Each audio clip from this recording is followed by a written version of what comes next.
Hey guys, I'm a Night Siren, and today we're going to be reading the second chapter of the insane SpongeBob fan fiction, No Going Back. A lot of people seem to really enjoy the last one I did, so I'm definitely gonna keep doing this. Like I said, there's not many chapters, so it won't take very long to finish. Last time we got introduced to the whole setup of the story. This is a very adult version of SpongeBob, and he is a gambling addict, and Patrick was murdered. So that was basically what happened last chapter. Now, without further distraction, let's get into Chapter 2, No More F-U-N.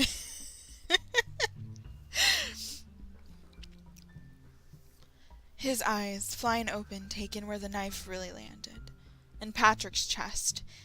The rest fell from SpongeBob's head as he jolted back to the present as they arrived back at SpongeBob's pineapple. It was 2:30 in the morning and SpongeBob was still awake, drunk again. At least he was home drunk, he thought. Home drunk is better than public drunk. He was slouched in his chair as the TV provided the only source of light. A fish danced on the screen, and the winning numbers are... The screen cut to a female fish in a skimpy bra. SpongeBob adjusted his pants just as the numbers flashed on the screen. 2, 1, 2, 4, 3. SpongeBob stood with his mouth agape. So far, so good. Single bead of sweat pooled down his porous face. 7, 7, 6. The femme fish danced upon the screen and SpongeBob fell to the floor. Nope. Lost again. SpongeBob reached for his booze, but felt the overwhelming desire to sleep. Just as he shut his eyes, he saw Gary sneak down the steps in provocative clothing.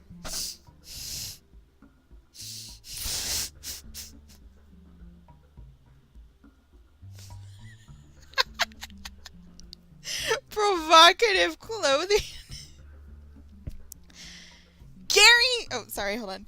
Gary the snail! SpongeBob struggled to stand, but managed. Meow. Oh, I thought you'd be drunk and passed out by now. Gary rolled his eyes and hurried down the steps. And where do you think you're going this late? SpongeBob muttered. Meow. Out. Gary opened the front door as honking blared through the pineapple. Oh, no, you... Don't! You're underage! He's a fucking snail! SpongeBob tried to walk forward, but his feet got all shuffled and he fell over. Forgot to tie my shoelaces again. As he lay on the ground, he attempted to tie his shoes, but to no avail. I'm gonna have to have Gary tie him for him again. Gary left in the middle of his charade and got to the truck with a teenage fish with tattoos. SpongeBob fell asleep shortly after. See, the problem here is that, the snails are the equivalent to cats, so basically, and the fish are the equivalent to people, so basically that guy is going to be getting drunk and banging a cat. Ew. SpongeBob pulled out a cigarette and lit the end of it. He wore a cashmere robe and sported an ice pack on his head. He gathered his mail, retrieving an ample amount of letters and bill notices. He sorts through them, pulling out one labeled Mom, and threw away the rest. SpongeBob opened the letter, but didn't read it. He took a crisp $20 bill from the letter and threw it in the trash with the rest of his bills. SpongeBob jogged to the Krusty Krab, his usual routine. Jogging is what kept SpongeBob going. He wasn't going to sweat not getting his license when he has the opportunity to get some fresh air. SpongeBob could feel the Monday dread heavying on his shoulders, but he was trying to make the best of it. He wore sunglasses to work that day, hoping no one would notice his beet red eyes. SpongeBob reached the busy intersection of the Krusty Krab.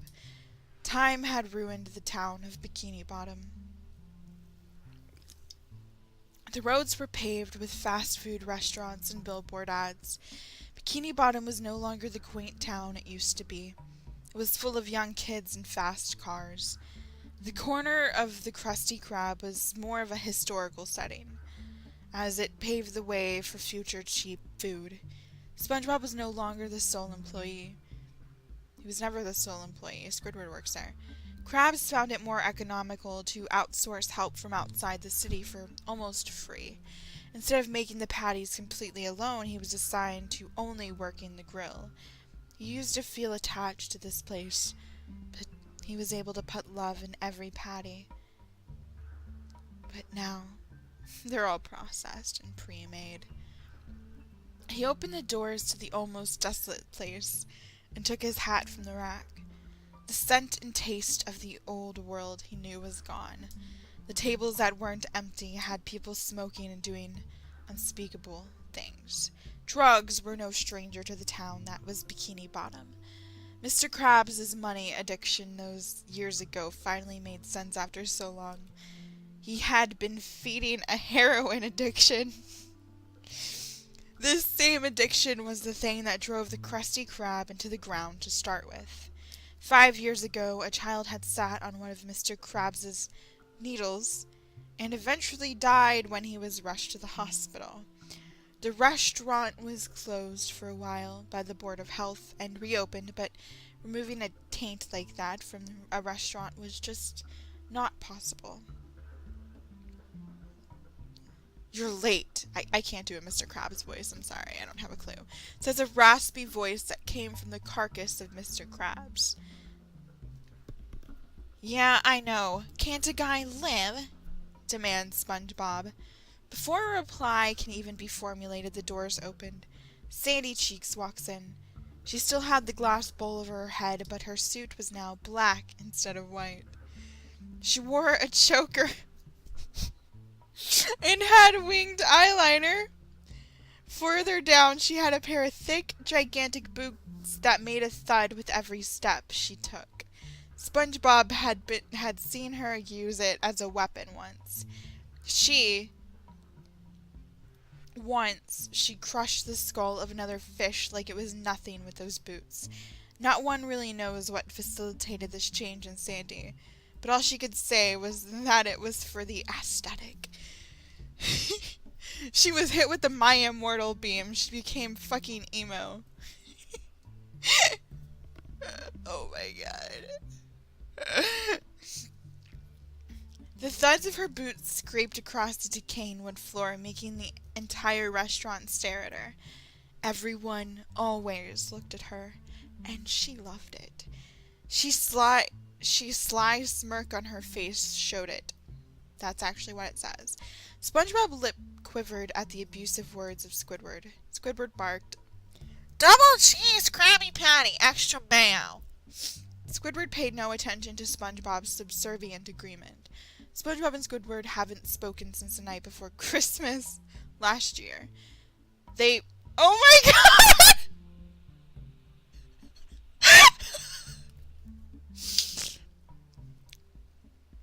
They drunkenly kissed, but Squidward made it very clear to SpongeBob he was nothing more than a colleague.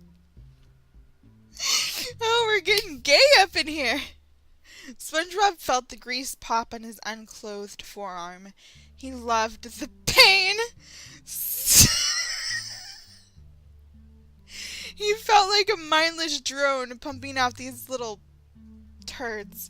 He glanced over at the giant mechanical machine to his right, which replaced the old condiment table. Smoke filled the upper half of the room.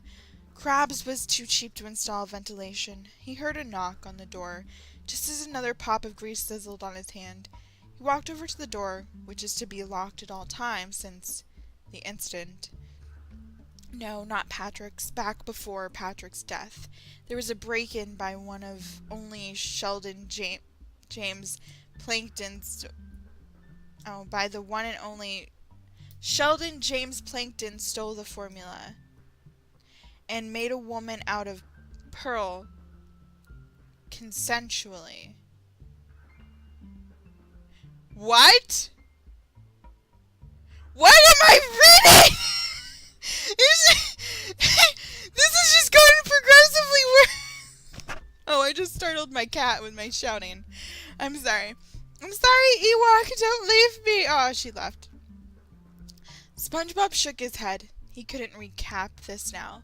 Someone was at the door. Sandy peeked her head into SpongeBob's kitchen. Sorry to bother you, SpongeBob. Do you mind if I come in? I want to talk to you in private. Uncharacteristically, she glanced around nervously. Hey, me and Sandy are both from Texas, but I'm pretty sure I didn't do that accent right. SpongeBob unhinged the many latches barricading the door. Something's burning, Sandy said, as she shut the door behind her. SpongeBob rushed to the stove and quickly flipped a series of patties and deposited them into the machine's mouth. Squidward barked another order in SpongeBob's direction. They no longer had their orders written down because the divider between them was 4-inch thick bulletproof glass. SpongeBob got a few more patties ready and moved towards Sandy. What do you need? SpongeBob looked at her quizzically. I really need some money, she pleads quietly. SpongeBob shifts his weight towards Sandy, frowning at her. Do I look like I have any fucking money? He growls. Surely, if he had any savings, he would have been long, long gone. Listen, SpongeBob, they're serious this time. They're gonna kill me if I don't do something. I sold everything. I lost everything. I don't have anything left to give. Her voice broke at the last word. I told you, I don't have anything either. Now go away. SpongeBob turns back to the grill and continues to flip the patties. Sandy grimaced as she walked out of the Krusty Krab. She cut herself emo-ly, listening to Gerard Way as she left. No, I'm just kidding. I added that in there. The rest of the day dragged on like usual. Flipping patties, annoying customers. It was like the same day was replayed over and over to SpongeBob. No variations in the routine. It sickened him. What happened to the FUN? There hasn't been any since Patrick was taken. The nights were the worst. SpongeBob would suffer dry heaves throughout the night until the sun would rise, causing him to get no sleep. Eventually his eyes sunk in further, and the bags under them became more pronounced. He looked truly sick. 3 a.m. hit. It was usually when things got the worst for him. Straining his throat through the heaving, he heard the faintest sound of sirens coming closer to him. The sirens eventually got closer, splitting his head in the noise. Now, I have to be honest, right before I read that line, sirens started coming outside, started sounding off outside my house, like police sirens or ambulance sirens or something like that. Oh, it was just a funny coincidence. Wonder what could be going on. SpongeBob trails off as he puts his head back in the toilet. Alright, guys, well, that story went from 10 to 1,000 really fucking quickly. We got fucking SpongeBob and Squidward making out. We got fucking Sandy becoming, what's her name? Shit, we got Sandy becoming freaking Ebony Darkness Dementia Raven Way from the My Immortal fanfiction. And then we got Plankton fucking having sex with Pearl. What the hell? What the hell even fucking happened? Oh, and Mr. Krabs is a heroin addict. This story just got so much better. Just so much better. Oh my god. Anyway, guys, let me know what you think in the comments below. I'm Midnight Siren, and I will see you guys next time.